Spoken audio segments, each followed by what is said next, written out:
So my name is Sue Goldstein, and I'm going to read a little to you. And I'm here representing actually Independent Jewish Voices, Toronto and York region. But I'm also here because I'm a human being. And here on the occupied lands of the Mississauga, Haudenosaunee, Anishinaabe, and Wendat peoples, I've come to talk to you not about the occupation of Palestine, but about the genocide that the Israeli regime is perpetrating against the Palestinian people. Since the 7th of October, Israel has dropped over 25,000 tons of explosives, equal to 2 atomic bombs, destroying over 45% of the housing in Gaza and rendering almost 1 million people homeless. Shame! When I penned this last night, 9,227 Palestinians had been murdered in Gaza. Shame! 3,826 of which are children. Shame! And over 32,000 are wounded as hospitals operate not only with barely any supplies, but also under the threat of bombardment. Shame! And Israel refuses a ceasefire, and many of its politicians have openly declared their intentions to ethnically cleanse Gaza, forcing out those they have not yet murdered. Shame! And this isn't only happening in Gaza. On the 7th of October, Israel put the West Bank under total lockdown. Israeli settlers have forcibly displaced 16 communities across the West Bank with the help of the Israeli occupation forces. And settlers have committed 171 attacks on Palestinians, killing at least 143. Shame! Attacks on Palestinians are also occurring in Al-Quds, Jerusalem, and inside of Israel.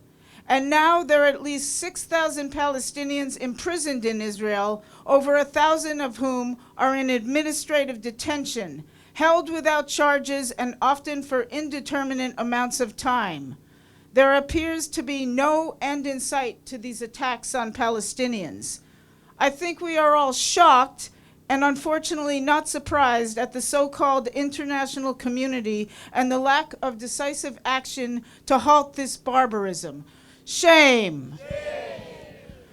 Palestinian-American lawyer and professor Noura Erakat asked, "Do I tell you that for the past 2 decades, Israel has not gotten away with murder, but has changed international law to make its grotesque violence permissible? That it says Gaza is not occupied, nor is it sovereign. It is a hostile entity that it claimed. That this is not a civil war, nor is it international armed conflict, but it's this new category, an armed conflict short of war. That Palestinians participating in hostilities are not merely legitimate targets when they pick up arms, but even when they lay asleep next to their partners in homes filled with their families.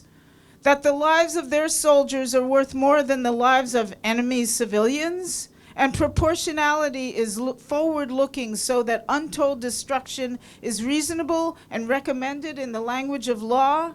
Do I remind the world, do I remind you all that what happens to Palestinians now sets a new precedent that means everywhere, anywhere in the globe is not safe?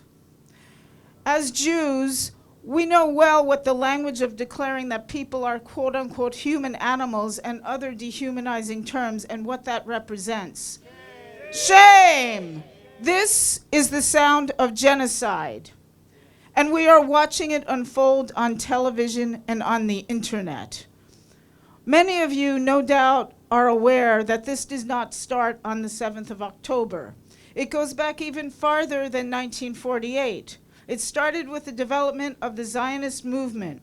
Christian Zionist, which predates Jewish Zionism by about 300 years, got together with the Jewish Zionist movement, that together they got this settler colonial ball rolling in the late 19th century.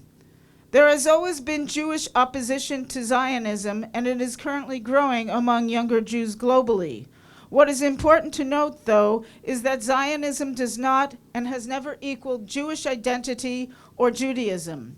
It is a racist ideology birthed in the era of scientific racism and European colonialism. Those of us who believe in social and environmental justice and are Jewish must reject Zionism. In a recent statement, the Israeli Committee Against House Demolitions declared that they call on the International Criminal Court to bring to trial for war crimes the responsible Israeli political and military leaders. We call on the United Nations to enforce Article 3E of the Geneva Convention punishing for complicity in genocide the United States, Canada, Europe, and other countries contributing to Israeli genocide.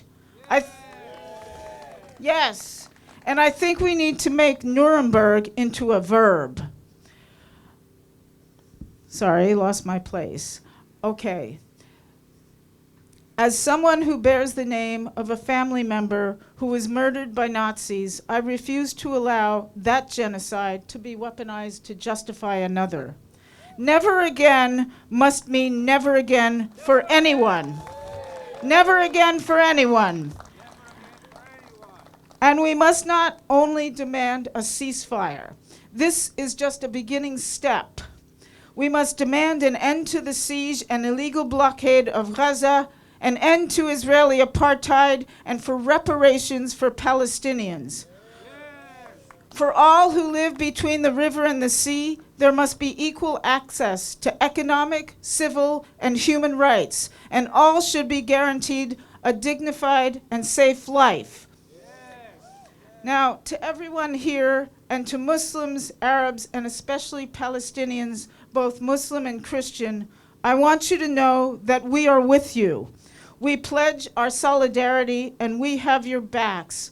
We will not abandon you. Free, free Palestine! Free, free Palestine! Free, free Palestine! Free, free Palestine! From the river to the sea, Palestine will be free.